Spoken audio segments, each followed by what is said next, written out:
What's up, y'all? I'm going to be doing a modding video today. So I've got this old beat up PM2. Now this was mine that I originally got, I think, coming on maybe like 15 years ago or so. This was the first generation of PM2 in S30V. It has seen a lot of use. I learned to sharpen on this knife. As you can see, that bevel is very wide, even though that edge angle isn't very low. So we can see we've got some blade missing, not as bad as the Delica if you saw the other video. So we are going to thin this one out. Going to put a harpoon on it again. It's going to be a different style this time. It's going to be a little bit rounded here, and then I'm going to put a swedge all the way down, rather than with that Delica we just had the swedge toward the end. So let's take a look at how thick behind the edge this is. Now, normally we'll get pretty good performance when we get well below 20, when we start to get to like 16 to 14 thousandths, and we see here we're at 32,000. So that's really bad thickness behind the edge, because this has been sharpened a lot. It's been sharpened poorly. You know, I didn't know what I was doing when I started with this knife. So it's been through a lot. We can see the blade's got some scuffs on it. So we're going to put a nice acid and stone wash on it as well. So I'm going to go ahead and take it to the grinder, stone wash it, and show the whole process. Now this video also going to put some really nice Lynch Northwest scales on it. Now Casey Lynch with Lynch Northwest did provide these scales to me for this video. So special thank you to Lynch Northwest. They are one of my favorite aftermarket knife part makers. Definitely check them out. I'll put some put their website up here. They are definitely one of the best out there for aftermarket parts if you're into customization.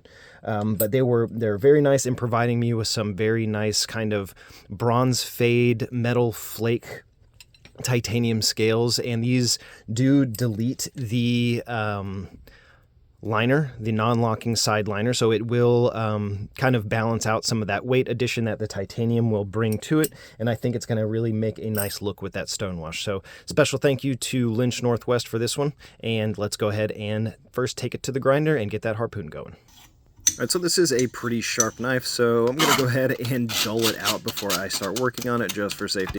And I'm going to start by using this larger bottom wheeled pulley to put the dip in the spine of the blade for the harpoon. So I'm just going to go ahead and just be very touch and go with it, make sure to keep it cool, and go ahead and just check a little bit here and there to see how it's going. Looking pretty good. Going to take a little more off here. I'm going to swap up to a finer grit on the belt just so we can refine those grind lines a little bit, and just do a little bit of fine sanding on that just to make it look nice. And this is coming out pretty well. I'm pretty happy with that. The swedge is going to bring it together a little more. So I'm going to go ahead and adjust the platform on the grinder so I can kind of use it as a guide, where I can press the ricasso flat against it to keep it even on both sides. So again, be very touch and go with this, not take off a lot at a time, and make sure to keep it cool, and kind of just repeat the process on both sides until it is even. And I just stuck to the fine belt on this one. It does get hotter faster, it doesn't remove material as quickly, and I would rather it be a little more forgiving there.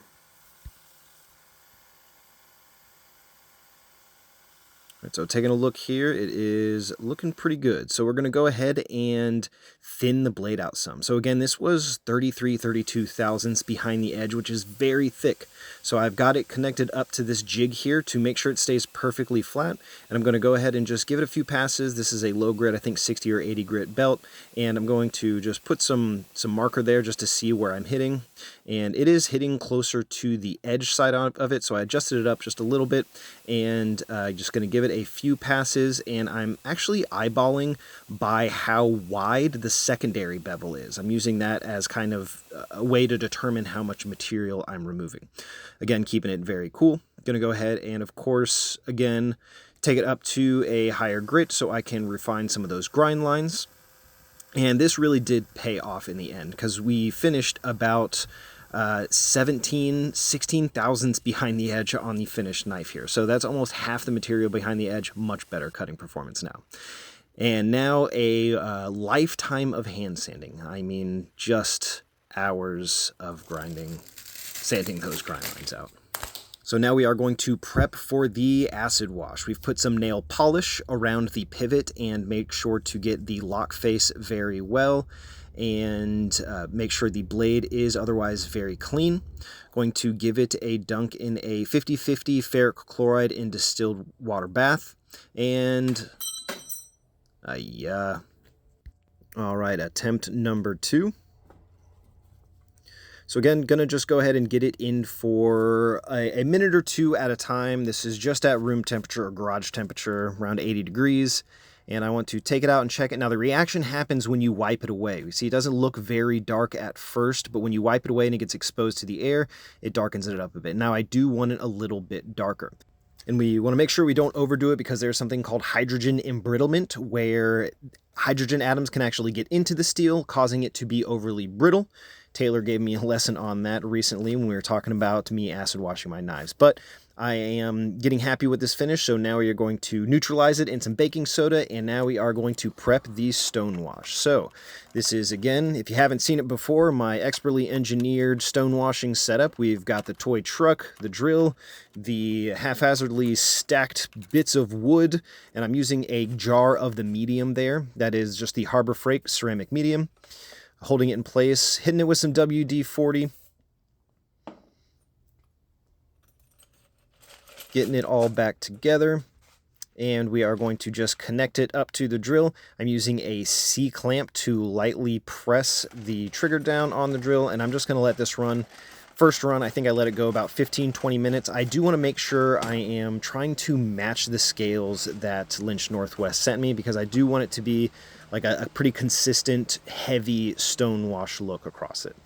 So we see it is definitely getting there. So now while the blade is still out, I'm going to give it a good sharpen. That acid etch and stonewash and me blunting it out, blunted out the edge. So I do need to put a fresh edge on it. And I'm going to check the angle on it too. So we are looking like we are getting right around 18 degrees per side. That with 16 thousandths behind the edge is going to make for some excellent cutting geometry. All right, we got our stonewash and grind complete. Really happy with how even that little harpoon swedge came out. Everything is looking good.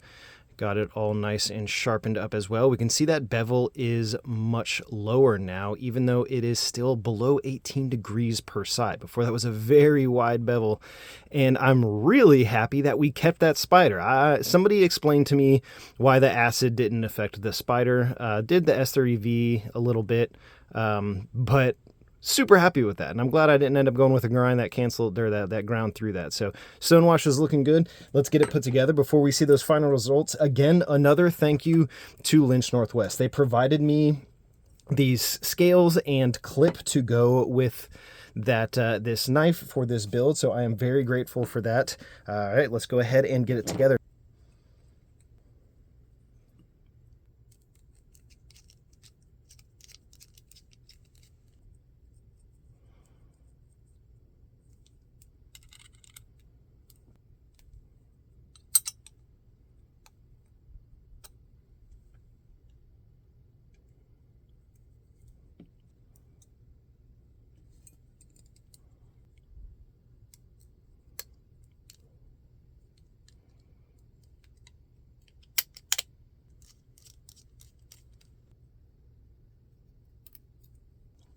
And if you haven't seen the way to get the best, easiest way to get these screws in with these aftermarket clips like this, where they're bent over, those deep carry, you kind of bring them in at an angle and then lay them flat with some little tweezers or pliers, and now you have them all out there. So you can just kind of lay them down and guide them into the scales and tighten them down. And there we have it. The build is complete for this PM2, and I think that is a very nice looking change up for this knife. Pretty cool, heavy stonewash all over. I love the scales and clip they provide me. I kind of just told them what my plan was with the knife, and I told them just send me whatever scales you think will look the best with this build, and I will put it together, and this is what they came up with, and I think these are very nice for this.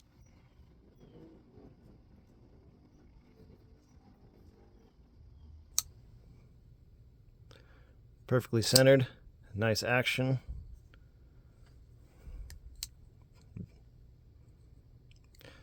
Very nice. Thank you for watching.